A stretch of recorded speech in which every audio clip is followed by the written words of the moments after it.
much for joining us tonight for the panelist discussion that is a part of the Pan-Africanist Festival that is taking place this weekend. My name is Eureka Floyd, and I'm going to be your moderator this evening. I am a member of Christ Universal Temple and also the Mbonge, which meets here in Columbia. Come on in, folks. I just started. Before I introduce our panelists, I want to start off with a little story for you. Now, I have three sisters, two of which live here in Columbia. And one sister has 4 children, and another sister has 2 children. And as you know, when parents and grown-ups are talking, children are always listening. You never know what they're picking up. So, you know, as sisters are talking, you know, we might say to the children, you know, stop co-signing, you know, because they always, yeah, mommy.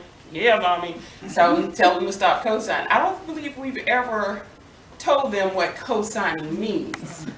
But I think they got the context of how we were using it. So one day I'm driving in my car, and my then 11-year-old, who's now 12, and my 7-year-old are in the car with me. And I think I'm chastising my 11-year-old about something, probably schoolwork, because she is one of those, she's an artsy type, and science she has no use for. Drama and art, perfect scores, 100s, 99s, 98s, science. So I think at that time I was talking to her about her science grades, and the little one, my 7-year-old, says, "That's right, Mama, you tell her." And so the 11-year-old says, "Renaya, stop side coasting." Now, whether you're side coasting or co-signing, I think you're pretty close to meaning the same thing. So our panelists tonight are a young group of professionals who are dynamic in their own way, and I don't believe they are side coasters. They are leaders in the community, and we're going to talk tonight about the importance of Pan-Africanism to the community and to the world at large. And so without further ado, I want to bring up each of our panelists. And as I bring them up, I'll have each of them sit here. I'm going to have them introduce themselves. I'll start out with an opening question and have them introduce themselves. I'm going to have you sit in the center. It's Miss Faida Whitaker from Bootman. I'm going to have her come to the table. Mr. Kwame Kennedy. And Moa. All right. I want you to introduce yourself however you feel that you want to introduce yourself to the crowd, and tell us why you think what does Pan-Africanism mean to you? Okay. Ms. Faida, you want to start? Wonderful. Thank you so much. I'm humbled to be able to speak with the community tonight. Sharing my understanding of the world is something that I enjoy, and I take it as an honor. So I need to first ask my elders for permission to speak. Speak. Thank you. For me, Pan-Africanism is a way of life. It is a concept and something that is so important for our children, I feel, to understand. And I say that now with a little twist. I was raised in an Afrocentric family, very Pan-African family, but I've added to that because of the environment. I've been introduced to the need to include some other folks in the understanding of Africa. Didn't go to that door.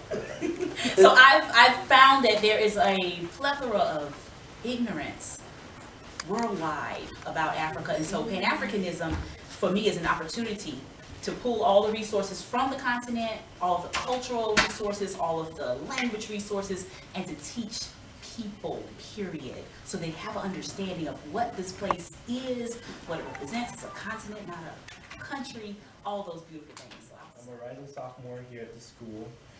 I'm the public relations officer of PANASA, the Pan-African Club here on campus. And to me, Pan-Africanism is all those different Africans coming to unite to stand up for ourselves. Like she said, there's a plethora of ignorance. We just thought of as a country, said Africa.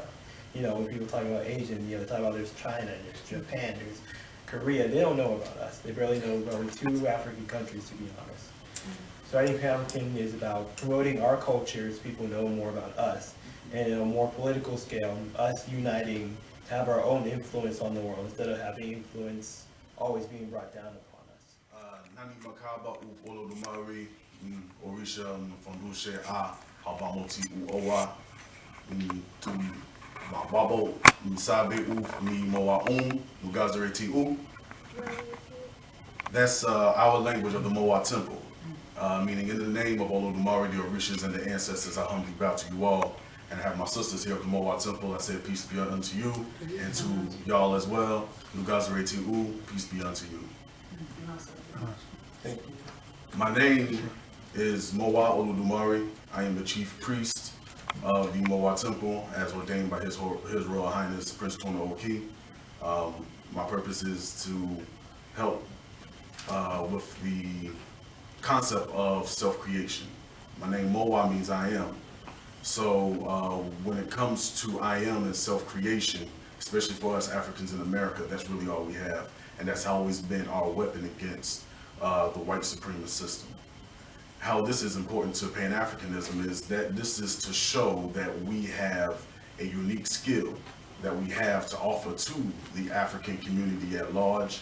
We have an experience that no other people have experienced ever in human history.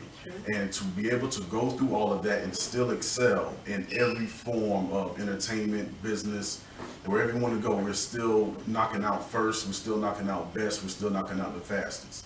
That's something that we have to contribute to our African brothers and sisters to help them even possibly go through and rise above the trials and tribulations that they're going through in their home country. To follow up on what you said, how is Pan-Africanism relevant in the 21st century?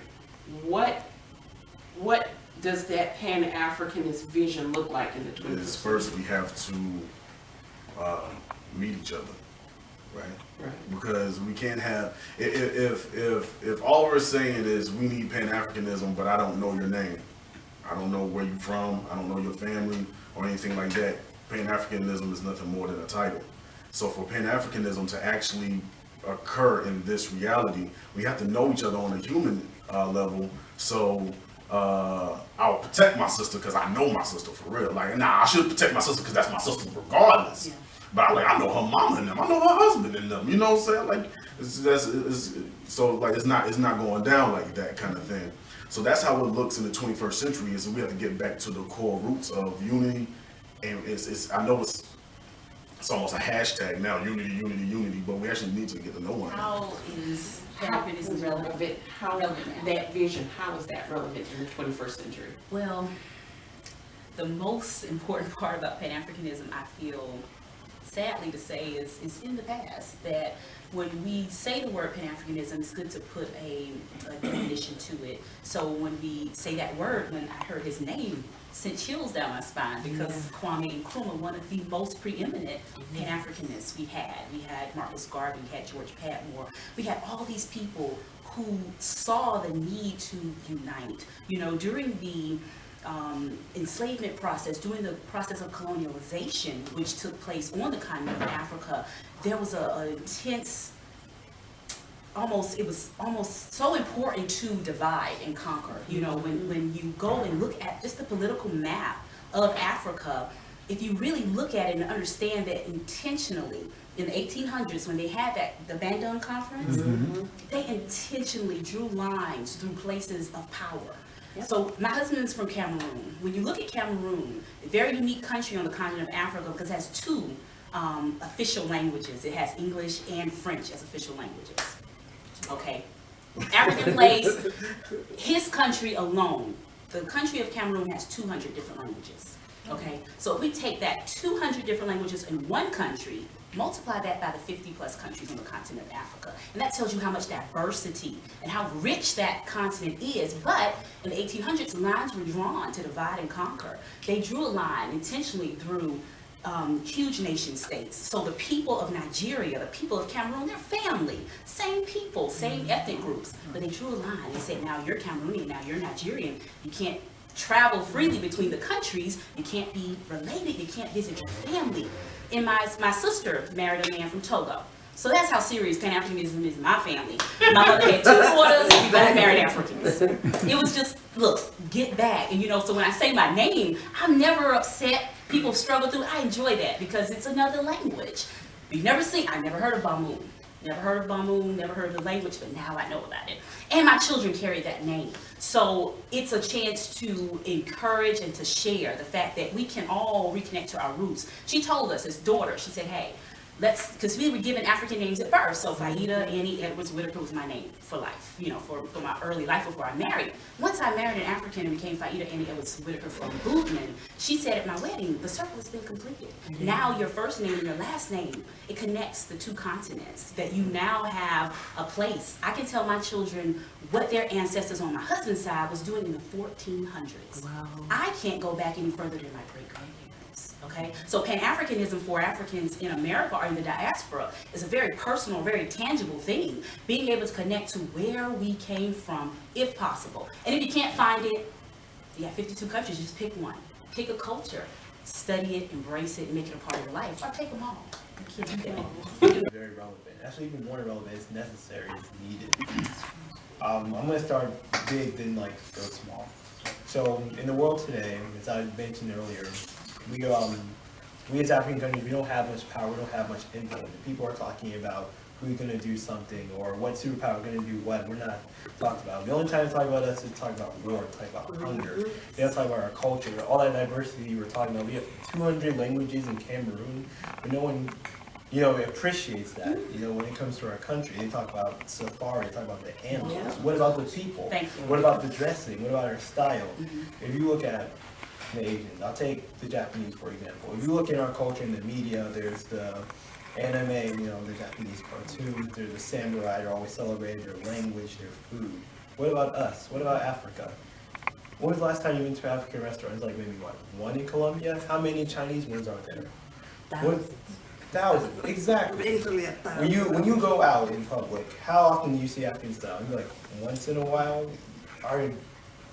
Our culture is not here. There are plenty of Africans here, yet we don't come together. We don't have a presence. We're often forgot about. I think it's probably because maybe we don't reach out enough. I feel like since we're not together, we don't stand out. So we're just kind of blending in. So you, sir, you're the only person here who isn't Black African. And I think that's a problem. I think there should be more people, whether they're African or Asian or whatever, who are here to learn about our culture. But if you see, going back to Asian culture, even Hispanic culture, people want to know about it, people eat their food, people want to learn their language. No one is learning our languages. Mm-hmm. Our languages are dying. Exactly. Yeah. I barely even know my own language, because who am I going to practice just my family when I go out? No one appreciates that. The media playing into that unity, into us getting to know our countries, and also being able to spread and talk about those cultures. How does social media play a role in that? The thing came to me was magazines. If you look into some magazine scandals, you hear magazines editing darker models to look lighter, or not even including them in the first place. Usually you see a model or someone who's considered pretty, it's usually a skinny white woman. People don't celebrate, I keep saying it, people don't celebrate our African culture, they don't celebrate our looks, they don't celebrate our skin. They push us to be dressed more like them instead of as ourselves. You go on Victoria's Secret, I don't go on Victoria's Secret, but I assume someone here has seen it. You know that there are not many Africans there, if there are any. You're not putting us on the magazines.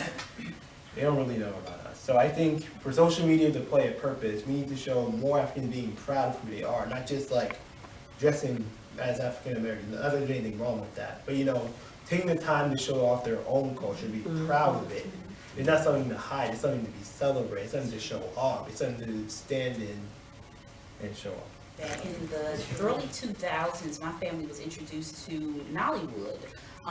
There is this very strong movement of movies. And I mean, honestly, it's a word of mouth thing because they get basically no attention because Hollywood is competition. And you know, when you talk about that, when I go into the schools and the first thing I always do when I go to talk to young people about Africa, and it's always in February. I never get invitations by the school districts any other time of the year.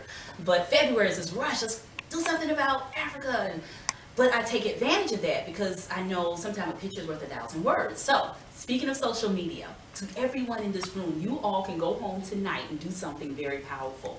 Go to YouTube, type in the words African cities, type in the word African cities at night. When I always request they put up a TV or some type of way for me to show these children the big screen. And you guys, they are in shock because they've never seen images of skyscrapers, of the city lights. They really believe the National Geographic line that Africa is still just rural. And so before I speak to them, because I know that I'm speaking to children who have been taught self-hate, in their homes, in their families, oftentimes in their places of worship. They've never been taught to love themselves or where they come from. I know that I have to undo some of that damage. So instead of me starting this conversation and talking to a brick wall, I want to open them up, shock them a little. When they see those pictures, it shocks them. We had one young man in Augusta to tell me that can't be, that's not Africa. The names of the countries were there, Botswana, Douala, I can't think of it, but just beautiful pictures of the cities. And I told these kids, I said, Colombia doesn't look like that. But in your mind, you're still asking, and first question you want to ask an African person is, do you have houses? Do you have cars? They have better cars and better houses oftentimes than we do. Food. Better food. That's fine. We're biased, so I'm sorry. It's good food. But the fact that so we all can go home and do that. We can go home, pull it up on YouTube, and share it. Send it, email it out to some of your friends and family. Just show them. It's nothing you don't have to say anything. You don't have to write anything. Just share it. Go up there, go online, pull up those images, and it may shock you too. Beautiful images. They're there. But we're not taking advantage of it. And I told them, I didn't put together these slideshows. They've been on here since the early 2000s. We all have access. So that's something we all in this room can do tonight to help to undo some of the damage that is real. So social media does give us tools if we're willing. If you go on Instagram, there's some beautiful, very beautiful Instagram, like Check Out Africa is an Instagram page that does amazing work of showing beautiful images of African people and African life to dispel some of the mythology that we're all, I explain to my young people, you can find poverty anywhere in the world. It is everywhere. We can go out here today, get in our cars, and drive around the corner and find poverty and despair right here in our own city. But that's not the image that's put on postcards. It's not put on placards. It's not put on websites. It's not given out. Nobody knows that that's existing everywhere. If you go to Germany, if you go to India, if you go to China, you will find poverty. It is a reality. But it's given as the only reality or the only face of Africa, and it's damaging. So when people don't want to be associated with a place, oftentimes they're not going to do the research or do the work to know more. They just say, I'm Africa, I have nothing to do with it. So for Pan-Africanism to work, we have to make those connections. Make young people feel proud to wear African attire. We had a store, Quan's House Bookstore, for 12 years, and the most spoken phrase for those 12 years, when February came and people came in to get African attire, they will say, I only need it for one day. That's true. And we heard that every year, non-stop, because the churches, thank goodness, they did expose people to the concept of wearing African attire for that Sunday. But people didn't understand that they're African, their genetic makeup, anybody can enjoy African attire every day of the year, all year long. So, I'll stop with that. Sword, it can do just as much good as it can do evil. On the evil side of it is, like you're saying, like they give skewed images. Sometimes you also have to earmark the intentions of the people who's sharing it and sending it as well.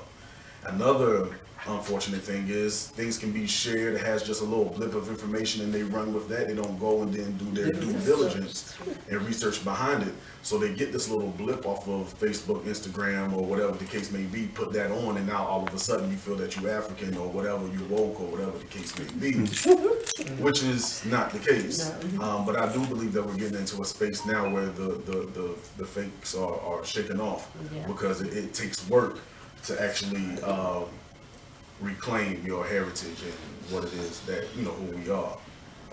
The good or the potential of social media is, like, again, really for the first time here, for the Moa Temple, we represent our ancestors here in America first.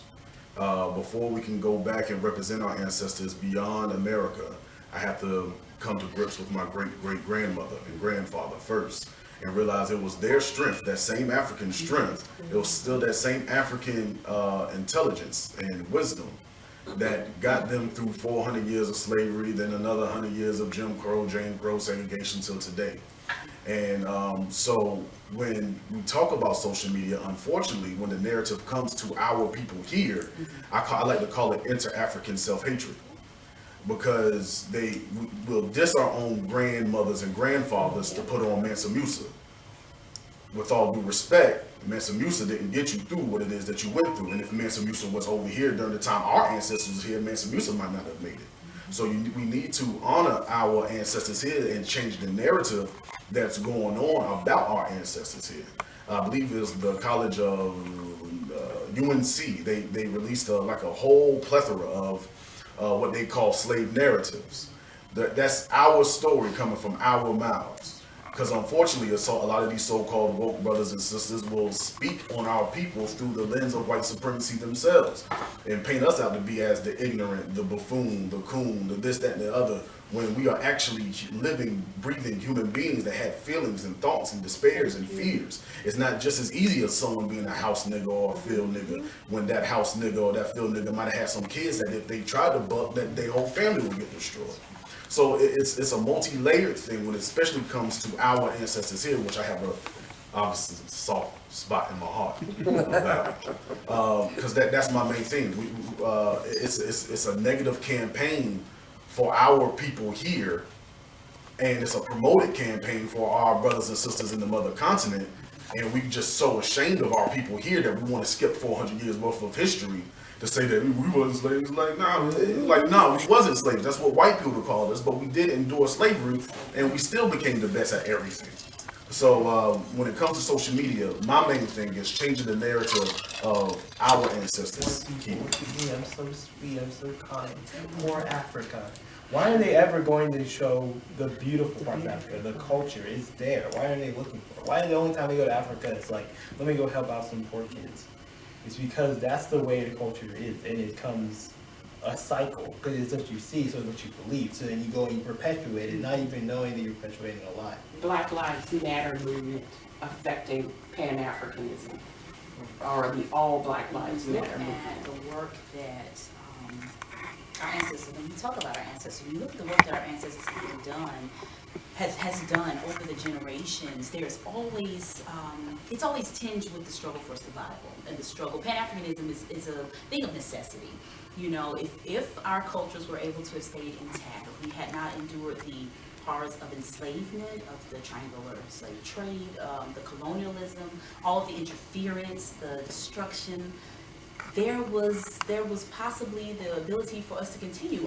Cheikh Anta Diop has a book called Pre-Colonial Africa. He talks about, well, I don't know if it's one of his last books, but he has this book that talks about like it's like the pattern. It's kind of like what Amos Wilson did with Blueprint for Black Power, but kind of giving an idea of how things could have been, you know, if there was...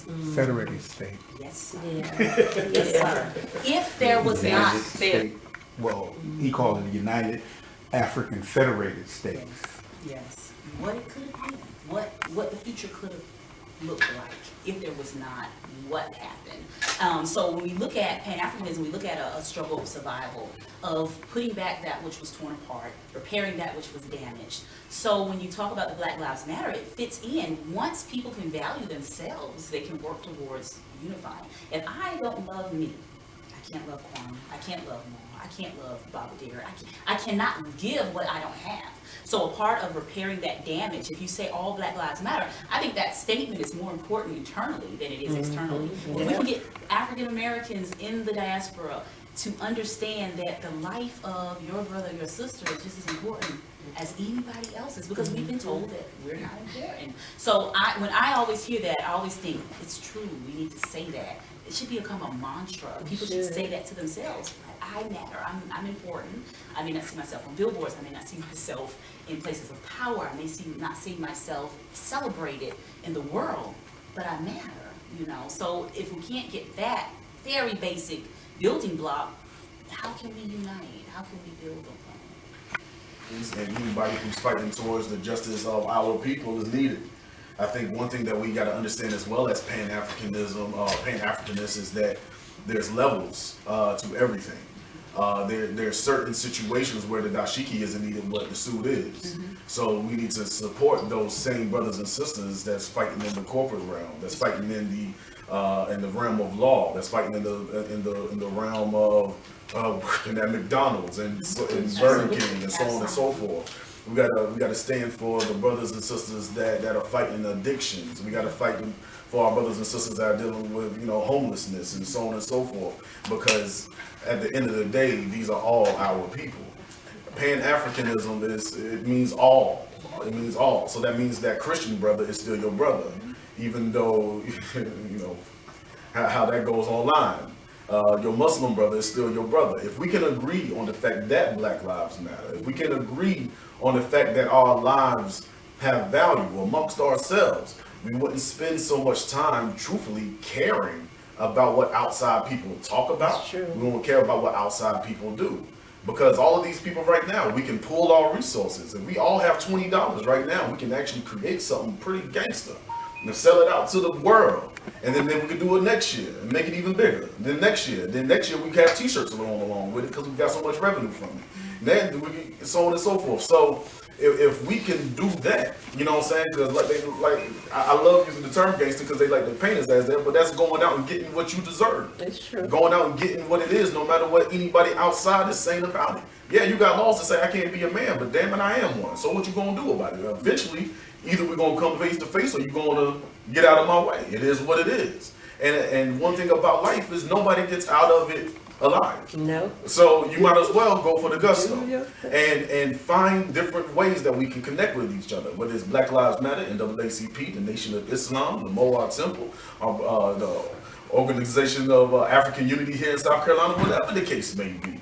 We have to unify on the fact that we shouldn't be killed crazily out here and that our lives matter. And once we do that, things are changing. My question to you guys is, the big debate is going on now about reparations. And the question has been asked, should that reparations talk just stay within the United States border, or should countries like Brazil and other countries around the world, the Netherlands and Germany, should they also, France, should they also be included within a global look at reparations, or should we just band together right now in the United States, or should that be a global discussion? Sure. I would say the Black Lives Matter movement in Africanism in America doesn't really mix that much, but in Africa it definitely does. In Africa, all over the world, all over the place, we have more armed conflict. More armed conflicts in most places in the world. Like for Cameroon, for example, you mentioned Cameroon. It's on the brink of a civil war. It's part of the places with dictators, people who are basically have power to do whatever they want, but anyone will be able to stop them. Now, instead of taking care of the problem ourselves, usually we're going out to America, we're asking for help. Or not America, usually America. Like, there's also the UN, but America basically runs the UN. So, I think the problem with Black Lives Matter and Pan-Africanism is we Africans don't value each other's lives. So we're always trying to stop each other, we're always trying to hurt each other.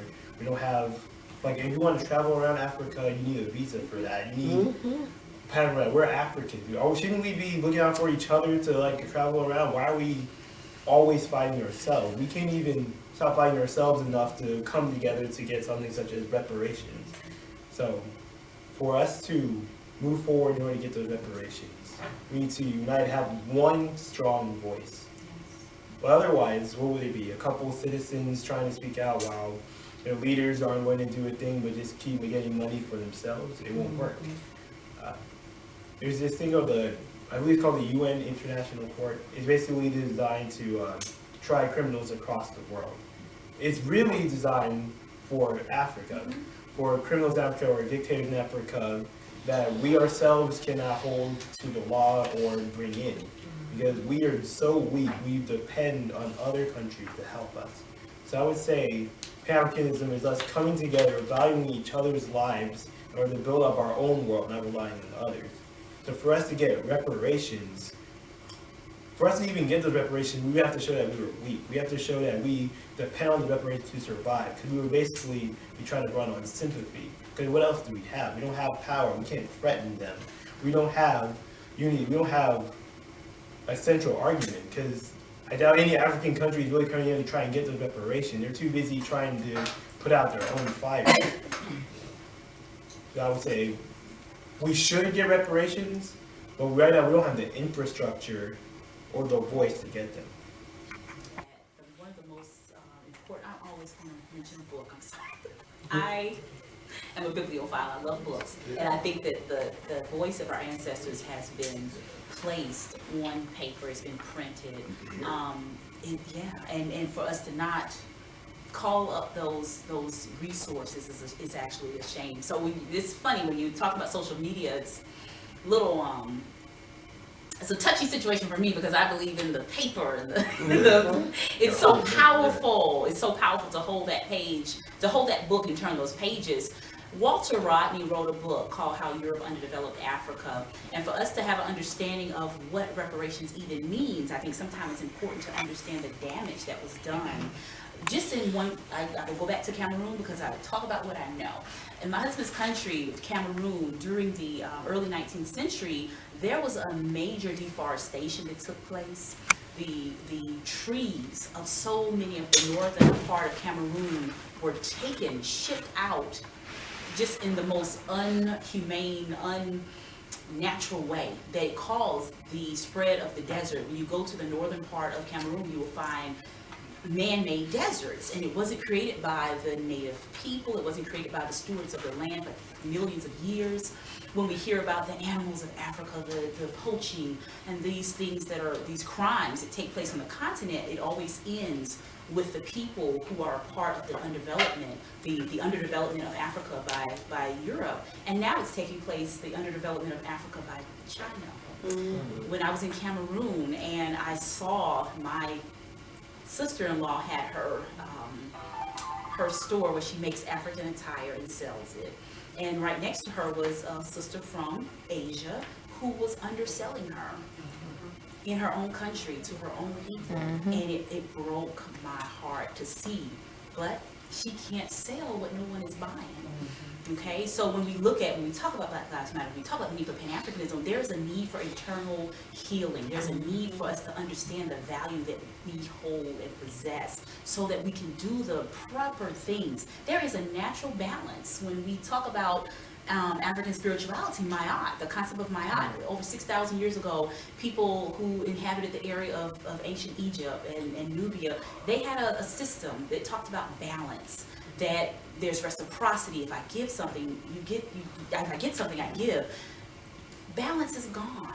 There is enough for everyone, but it's not being evenly distributed. So there's enough business for all people on the continent of Africa if there's not a spirit of greed and a spirit of rob, rape, and take. So when we look at that, we talk about reparations is a very difficult conversation because the spirit, the energy of the earth right now is not in a place of balance where people even recognize that harm has been done, that one person does not need $1 billion and a child has no food. So until we can get the people who have power and the people who hold positions of power to understand that, I have a very hard time seeing how it will work out. when we talk about, yes, there is a need for it, yes, it should be done, there was so much damage, there's so much repair to be done, but I feel that there are more creative ways to do the concept of reparations. Instead of a monetary or a cash or financial, there's so much repair that can be done educationally, infrastructurally, giving resources back, giving people power to control the flow of resources in their countries. When you talked about those lines were drawn because of what was under the feet of the people who were standing on that ground. The diamond interest, the gold interest, all of our cell phones. None of our cell phones would work without coltan. And you can't find it anywhere except under the feet of people in countries where these magical wars start out of nowhere. So if you tell me a country has no food, if you tell me a country doesn't have electricity, but they can find high-tech weaponry, they can find tanks, they can find rocket launchers, none of which are produced in their country, I have a problem with that. In Cameroon, this conflict that is taking place, my husband shared with me that his, you hear different information when you're from a place. So there was a military intervention that took place. There was a man who and his group of bandits that were captured, and they had thousands and thousands of US dollars in their possession. I don't know how that takes place. I don't know. I just, So we have to be very conscious of what we hear, what we take in, and understand that things just don't happen for any reason. The energy and the powers that be that created those situations, they're not eager to let go. Those resources, they are needed. Every country in the world has a need for resources, and if they can't produce them or find them under their feet, they are going to go where they are. And when they go to those places, problems will happen. So reparations is needed. I'm just not sure that we will see it in our time. But we have to keep the conversation going, and hopefully our future generations will find a way to. Of course, I believe that reparations should be a thing for people who suffered. I believe that up, down, left, right, and diagonal and square. I also believe, as the chief priest side of me is also, we can't continue to go to the devil asking for blessings. These are the same people who colonized us. These are the same people who conquered us. These are the same people who took away our name, culture, language. These are the same people that made sure that every aspect of light to try to get into, they tried everything that they could to make sure that light does not enter the mind of the African man, woman, and child. And these again are the same people that we're going to ask for some kind of reparations from. That's almost insane to even bring up, even though it should, to be sure. Reparations, I believe it comes from what? I think the Latin or Greek. It just basically means to restore, to repair, to bring it back. And we must also understand, I believe, that there is a spiritual level to this battle that we're facing. And the devil, what they do is that they try to keep us focused on the external. They keep us focused on the things that they can control, the things that they can touch, smell, and all that good stuff, taste, and so on and so forth, and convince us that that's all that there is. So if they can convince us that that's all that there is, we'll always be in a position to ask the person who has the most of those things for more privileges. However, all of Africa are people of spirit. All of our great people here, all of our great people, leaders here in America has been spiritual people, be it Reverend Dr. Martin Luther King, whether it be Brother Minister Malcolm X, the Honorable Louis Farrakhan, the Most Honorable Elijah Muhammad, Reverend Nat Turner, whatever the case may be. All of us had a spiritual foundation when they went in and fought these physical wars. In the Bible, it says that we fight not against flesh and blood, but against spirits and principalities in high places. We're fighting against mindsets. We're fighting against propaganda that directs our minds to define ourselves in such negative light, so we won't have faith or confidence in ourselves. So I believe one thing that we need reparations with ourselves is we need to restore our relationship with our God. Now, when I say our God, I'm not saying that as a slight to my Christian brothers and sisters, because I know there's a lot of brothers and sisters that's slighting you because of it. We can't confuse the perversion that white people put upon Christianity as if that is truly Christianity, because our people existed before they did. No, of course. So we can't confuse the few scriptures that they gave us and make sure that our pastors drove into them as the whole aspect of following Christ. Christianity, yeah, that's something that they created, because Christ never created a religion. He just said, follow me as I follow God. And he said, if we do that, all of our needs will be met. We'll live life and live it more abundantly. Also in the Bible, it says that if two are touching an agreement, I'm in the presence and I shall bring whatever it is to pass. This is why Pan-Africanism is important, because we have to touch one another. And not only do we have to touch one another, we have to be in agreement with one another. And when two people, that's basically saying if two people are touching and in unity with one another, then God is in the presence and then God shall bring it to pass. But right now we're too busy on saying that either the black man and or the black woman is God. But when the truth of the matter is that the black man and the black woman being unified is God. So when they're unified and they're touching in an agreement, whatever that we say, whatever that we speak, whatever that we decree, it will come to pass. Our biggest enemy is ourselves. And we're being distracted by people who own all the shiny rocks and this, that, and the third. None of these things define who we are as human beings. And the moment that we understand that is the moment that we take our power back. Do you really think whatever money that they owe, what is that compared to God?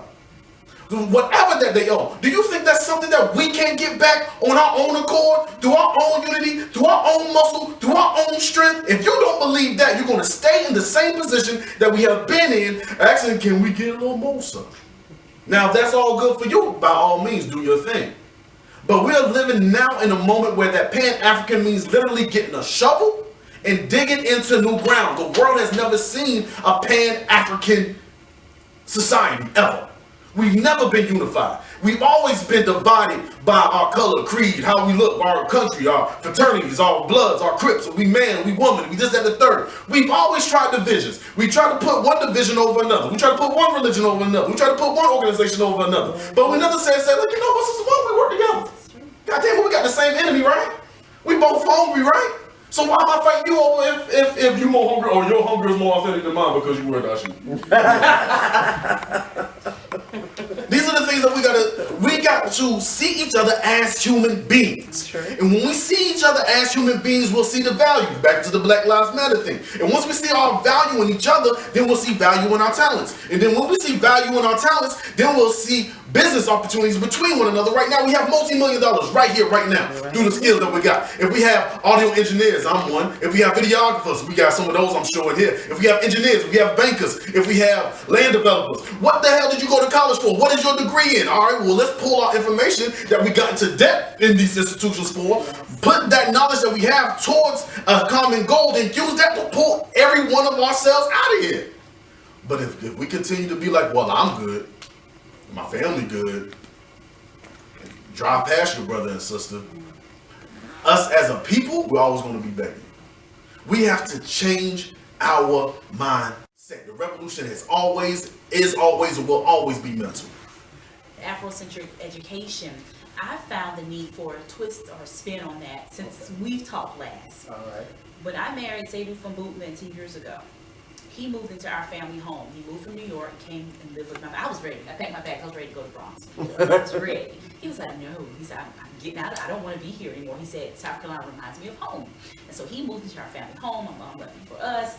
And we've been struggling for the last 7 years to restore and to create. Anyone who's ever visited our home may remember what my mother built. We suffered a house fire about maybe 12 years ago.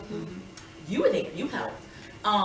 And so we've been struggling to restore and create this place that was built as a museum, as a community center for our community, because we're in the Black community, the area that's called depressed, the area that's called blighted, the area that's a part of the promised zone.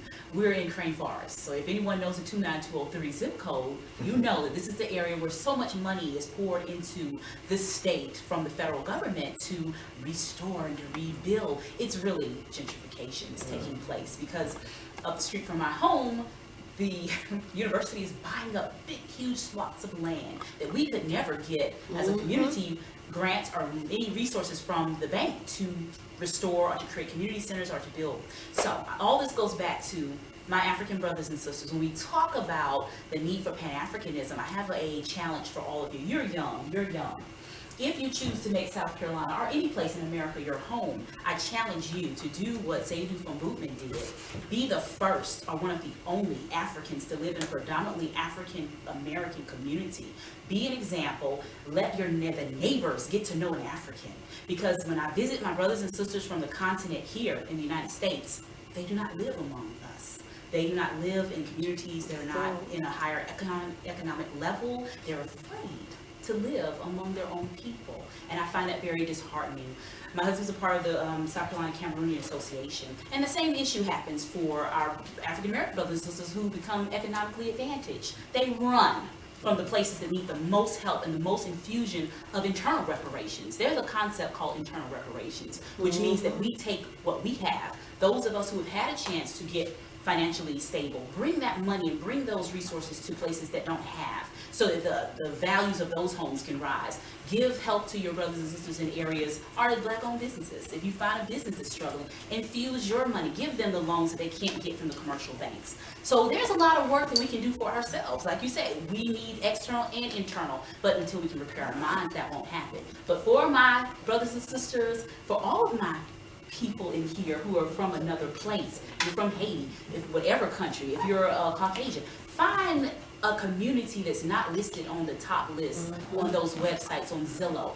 Look for a place that has under $100,000 homes and consider making it a place to help restore and repair. I've lived in that home my entire 38 years. We've never been vandalized, we've never been robbed. We have a relationship with our neighbors, and when the young people are infused into our area from the HUD and from the social economic assist programs that places people who usually have not had an experience with home ownership, they're placed into our community. They do not understand how to fix up, how to paint, how to create a beautiful space. It's our job as a community to come to them and say, hey, can we clean up the trash? Can we help you to take care of your yard? It's teaching, it's helping. So as you choose to make your journey, think about being a representative in the life of African American people. Go out and be an ambassador.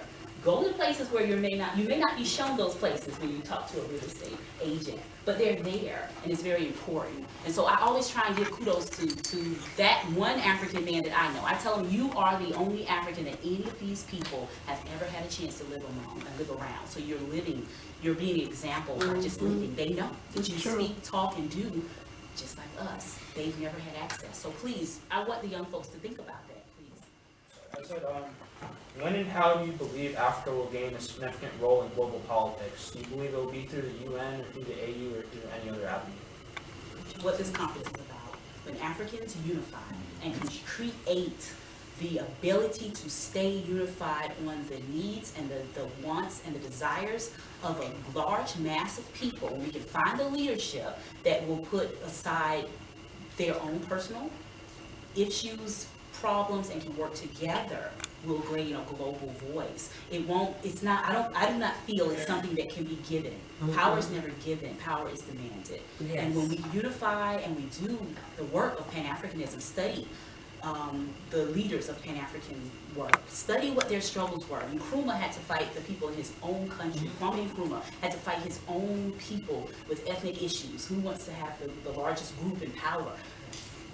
When you look at the lives of most of those people, they didn't die natural deaths. They were fighting against odds that were horrible. So if the work that has to be done has to happen with you working with other people like yourself, young, fresh minds who have the same vision, unifying and creating internally. I do not believe you can place yourself into a place of power. If that place is given to you, it's advantageous to someone else. So that's Africa will only gain a place in world politics when it has something to show, when it has something to bargain with, when it has something to make them other countries be afraid of. You know, the reason why we listen to the other countries is because they have the money. We're buying all of our stuff from them. African countries are importing more than they are exporting. Yeah. We depend on them. If they cut us off, we would die. We need to make it the other way around. If we cut them off, then they will die. We need to make a stand and be, so that if we decide that we want something, we're going to put our foot down. That these other countries can't do anything to make us back down. But the thing is, they can. So until, as you were saying, Africa unifies so they can come together and make a strong unit that cannot be ignored, we will never have a place. They will just stomp us. They will send their leaders to come assassinate us. pay you off. Exactly. Brother, you know, our advice was about Gaddafi. Gaddafi, I can't remember the country right now, I'm sorry. Libya. Libya, thank you. You know, they didn't like Gaddafi, so what did they do? They removed Gaddafi. If any leader that was going to oppose them, you know, that's what the U.S. will do. We'll go take them away. I find it funny that we were complaining about Russia influencing our elections when all we've done in our history is influence other elections. Yeah, that's true. Just saying. It's very Who are these role models that we are telling the kids? Because we keep going back into the past. We keep mentioning Malcolm X, what you call it, Martin Luther King and all these. Yeah. Who are the present leaders of today that the kids can relate to? That we are telling them, because we are living in the present. We're talking about 21st century. Who are the leaders and the message that they should be listening to? Because we can't pass the baton anymore. It's like, yeah, we could try to look for someone that has, you know, clout on TV, social media, so on and so forth. But a lot of these brothers and sisters are clout chasing anyway. So when you actually pressure them with actual solutions of the stuff that they're profiting off of, is just sensationalizing problems and things like that, they fall like a house of cards. But there's people in our communities, local people that you can touch, feel, you know, that will actually bring the true change to these people, because the change is going to happen by each one teach 10, each one teach 100. You know what I'm saying? So we can't, you know, because the media is not going to engineer a leader. You know what I'm saying? Because COINTELPRO let us know that if there's going to be a black messiah, they're going to be the ones that wants to do that. But for myself, who I looked up to and look up to this day is brothers like KRS-One. Like that's why I first learned about the whole concept of self-creation when he says I am hip-hop and things like that. Brothers like the Honorable Louis Farrakhan and all of the Nation of Islam brothers and sisters there. Even brothers like, I guess I love brothers like J. Cole. I love brothers like Jay-Z. I love all of these brothers for their own specific reasons, because they was able to overcome situations that would have otherwise seemed impossible. So I'm not saying that you necessarily have to agree with everything that they do or agree with everything that they say. Like my old church said, they say, you know, take the hay and leave the sticks.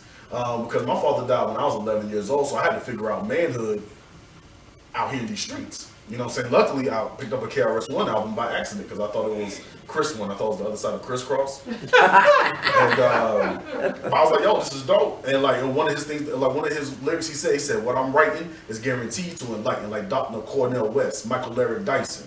So I started like, who are these brothers? And then I was like, now who are these brothers? Now who are these? And that's what developed me as the man that I am to, you know, who I am today. African diasporan experience needs to call up that which our people on the continent, and it's very sad, and it's not a correct thing to make a monolithic view of Africa. But one thing I think most African societies have in common is an appreciation of your ancestors, an appreciation of those who have gone before you, and an understanding that the people who lived before your time, who you may have never met, was still important, and they had something and they passed it down. So that's how I raised my children. My mother is one of the most important ancestors and one of the most important leaders that I teach my daughters and my son about. So we can find them in our community, we can find them in our places of worship. The problem with looking for leadership externally is it's very dangerous, because unfortunately, I feel that a lot of times leaders are manufactured. You will follow or listen to someone, and a few weeks later, they're telling you that this person has done something that you may not can stand behind. So when I talk about people who are already gone, who have passed on, usually they've left their legacy, they've told us what they felt. If I can get behind that, I'll share it. And the books that are available, that Dr. John Henrik Clark, Dr. Benjamin Conant, there are so many leaders who wrote down the information that we can use today to answer some of the questions that we have about the reality of the world and the future of African people. That if you want, I would love to share with you a book list of some information. I feel the leadership was in the knowledge shared, and it's still taking place. He named some people, Michael Eric Dyson, he named some people who are currently alive. But I'm personally a little weary of living, of sharing with my kids, with my children. I like to share with them people who have lived, their life was proven, they had a mission from the time they found the truth to share it. If we look at spirituality, we look to the past for our spiritual truths. If you're a Christian, we follow Jesus. If you're a Muslim, you look at Muhammad. These are people who are no longer with us, but they are our path. We take their information and we use it for our life today. I would say someone's going to set the agenda for us to move forward and not just hang on to the past. How long are we just going to say, remember Martin Luther King? Who is the next Martin Luther King? Who is the next person who's going to stand up and lead us? I've noticed that when you're talking about people who inspired you, there are a lot of rappers in there.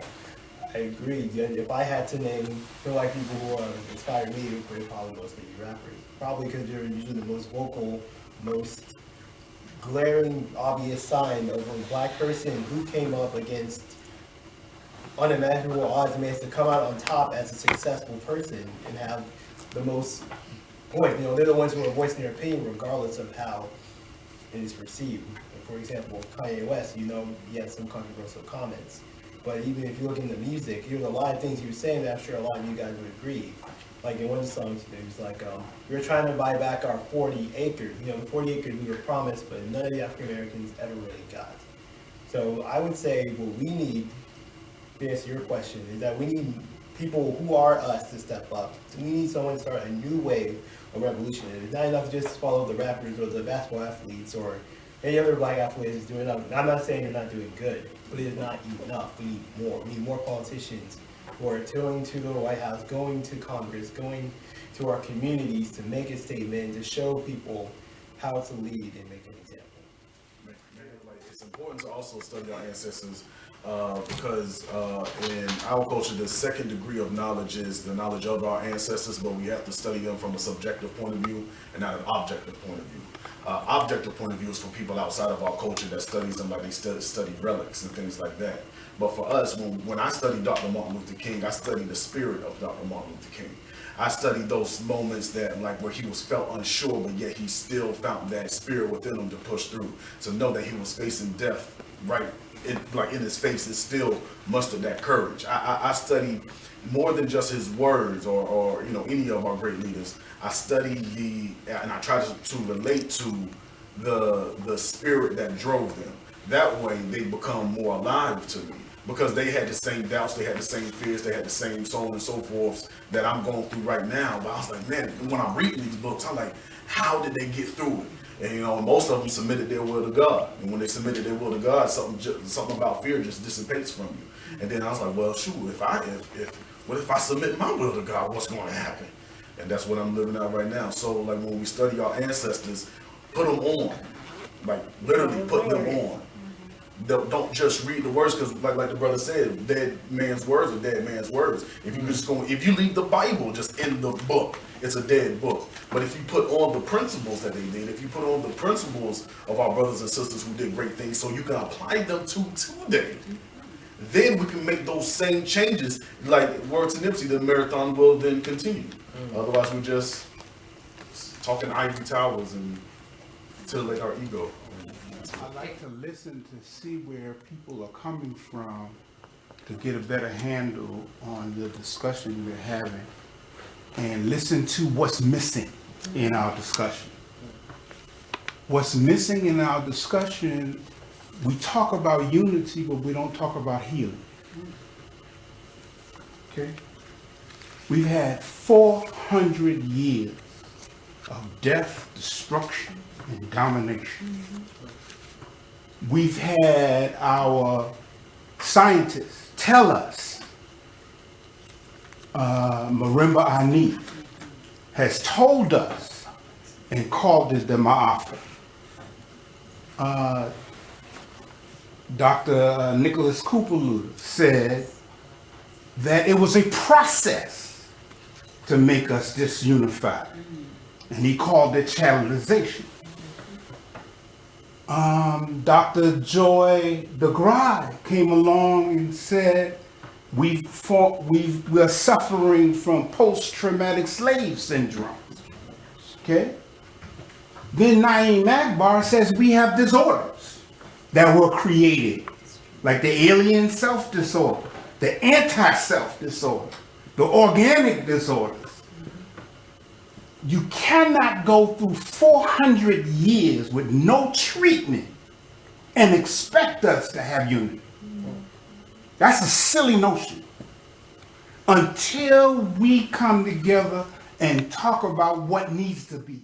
I'll reference one woman. I didn't hear you reference one woman. And Mariah Stewart in 1832 stood up before men. The first woman in the history of the United States to stand up in an audience before men and declare her Africanness and what the struggle of African people here are. That hadn't crossed anybody's mind.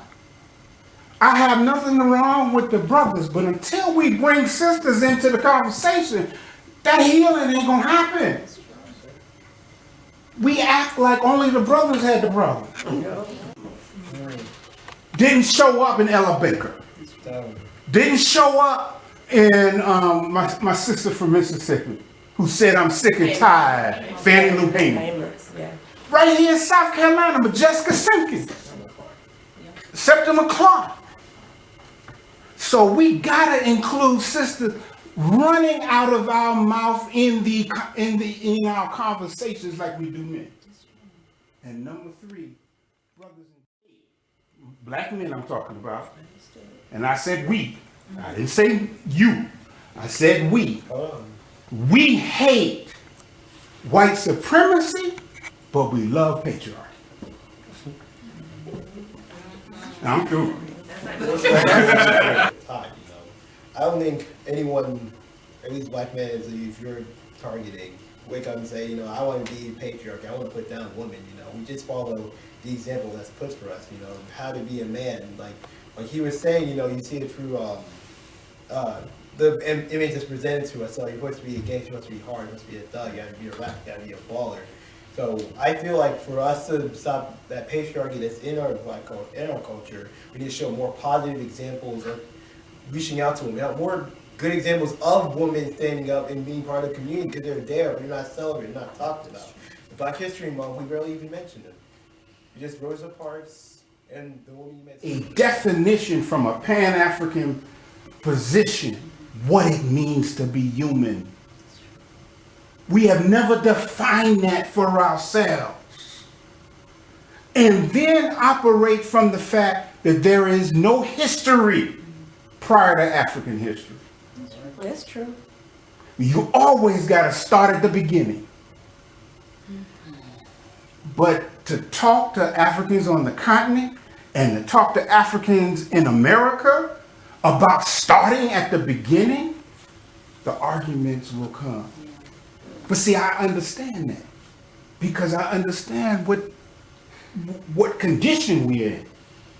I'm not mad at him. I'm not mad at Clarence Thomas for being Clarence Thomas. I understand as a healer what happened to him to turn into Clarence Thomas. I'm mad at the system that produces Clarence Thomas. Okay? That produces Condoleezza Rice's.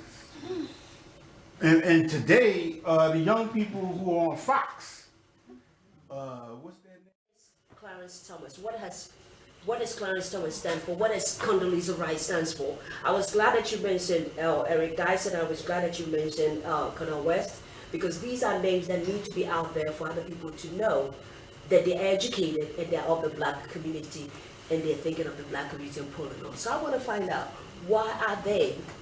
What do they stand for? What are you implying? Especially in the diaspora, about living in the belly of the beast for the last 400, 600 years, okay? And living in the belly of the beast has caused us to be anti-black, okay? So they're anti who they are. They will support anything that's white. The anti-black, okay. It's for Pan-Africans and for us to all come together as Africans. There's one thing we gotta look at is like this qualification of what makes you black. I don't know if any of you have heard it, but while growing up, people always ask me, "Do you even have your black card?" If I didn't know about a certain black person, like if I didn't hear a certain rap song or a certain comedian, like I think his name was.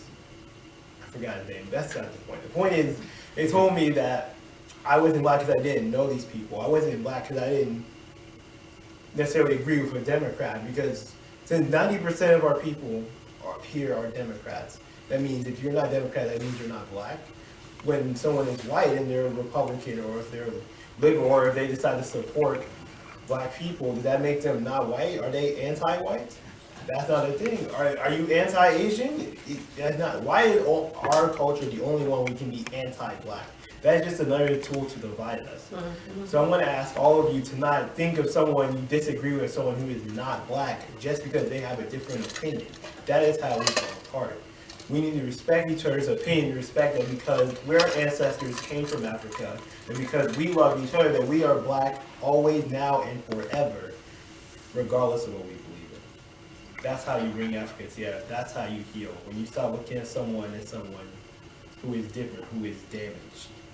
Said, I appreciate you so much for calling that to attention. I really do. In the name of a great African woman, Nina Simone, she said, ain't nobody perfect because ain't nobody free.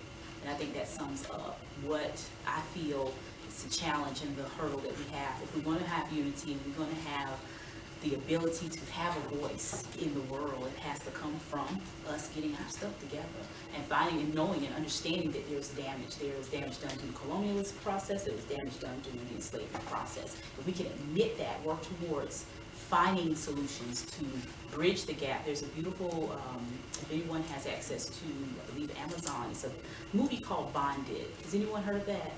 You've seen it? How do you feel about that? Bonded. About the African-American separation, if anybody gets a chance, please try and find it and study it and study information leading to the fact that our intentional destruction, the intentional destruction of our unity is a real thing. And for us to reunify, we have to be intentional about healing and fixing it. We can't accidentally find Pan-Africanism. We have to work very hard. Just as hard as we are torn apart from each other, we have to fight. Get through the uncomfortable conversations, find things that we can't agree upon and build upon those so that we can have something leave, a mantle to leave for the next generation. My 7, 4, and 2-year-old are the most important things on the planet to me. And for me to think of the day that I close my eyes, not leaving the world just a little bit better for them, that I feel is the worst possible thing that I can do. So with my understanding, I would try and gain more. And for me, the most valuable resource that I have as a 38-year-old black woman is my elders and my ancestors, because they've been through what I will never experience. They've survived what I will never experience, and they've left clues and information for me to pick up. I can never understand what segregation was like. I can never understand what the enslavement, the actual enslavement process was like, unless I go back and read and understand what those who went through it experienced and how they survived it, so that I can have clues as to how to get through what I'm going through today. So for me, there's nothing more important than venerating the ancestors. When I just asked Kwame what his ethnic makeup was, he told me it was Fanti and Ashanti, right? I asked that because the Akan, I studied the Akan people of Ghana, and when they have that Sankofa bird, there's a beautiful Adinkra symbol, the visual language of the Akan people. It's an Adinkra bird. It's a Sankofa bird. It's a bird that looks similar to a duck with a curved crescent-shaped body. And the neck of the bird is looking back over its body, and it has an egg in its mouth. And the Akan people have a beautiful language that goes with each symbol. And so, to paraphrase, Sankofa is the concept of going back and fetching that which was good and bringing it to the future. If we can't do that, if we can't look to the Pan-Africanists of the past and figure out what they did, what they succeeded at, what did Marcus Garvey, what did Harriet Tubman, because all of those people were struggling to unify African people, we cannot get to the next level. It's a ladder. You step upon the information, it's a stairway, you step upon that information to get to the next level. We do not need to continue to recreate the wheel. We have some information available. If we all go home, do the research, study, find information, then build upon it, then create, then improve upon it. And let's get that voice for African people on the global stage. For us as a community, it's always progression towards perfection. As we grow towards the idea of Pan-Africanism, like Brother Derek was saying, we are going to have to face very directly our own biases, our own mistakes, our own missteps, and our own prejudices. He made a very great point, because I love with my sisters. Up, down, left, right, diagonal, square. Like, I understood the strength of women when my father died at 11, and it was my mother and my sister that made sure that they shielded me from the pain Absolutely. of growing up most of my life without a father. And then you saying that made me think, well, shit, why don't I say it Right. initially as I do my father who has passed? You know, like, because I put him on a very high pedestal, but like just equally as pedestal as my mother and my sister. Because like even as I grow up more and more, now I'm starting to understand things that I went through when I was 11, 16, and so on and so forth. When I thought that I was lost, thought that I was confused. And it was my mother and my sister that did whatever they could. I mean, meals never stopped. I never not had a roof over my head. I always had medicine when I was sick, and so on and so forth. So that is something, and and even with our lectures that I do with my brothers and sisters of the Moab Temple, like the woman is like the Holy Grail, is the Holy Grail, because I understand that she's the first teacher. I understand that because why isn't that the first thing that comes to my mind when I'm speaking? When it does come to strength, why isn't at least the first 5 things that comes to my mind is that, and that's real. That's real. That's real. You know, it was a group called the Jones Sisters said there'll never be peace on earth until man makes peace with woman. It's true. Very true. And that's real. I appreciate that. Real talk. From Zambia. Sorry. This wonderful sister from Zambia, you know her. Oh, no. Queen Zed. You asked about leaders right now. This sister is a Pan-Africanist. I was a part of some of her amazing events where she puts on and gives voice to different African cultures. So I want you to actually meet her and know that you're right. There are people who are doing the work. It's people who are putting their feet on the ground and doing the work. So I please, at the end of the program, give you some of your time.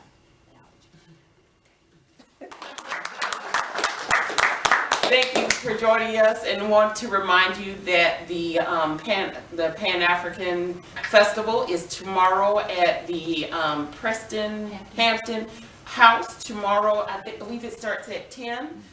If you don't have your tickets.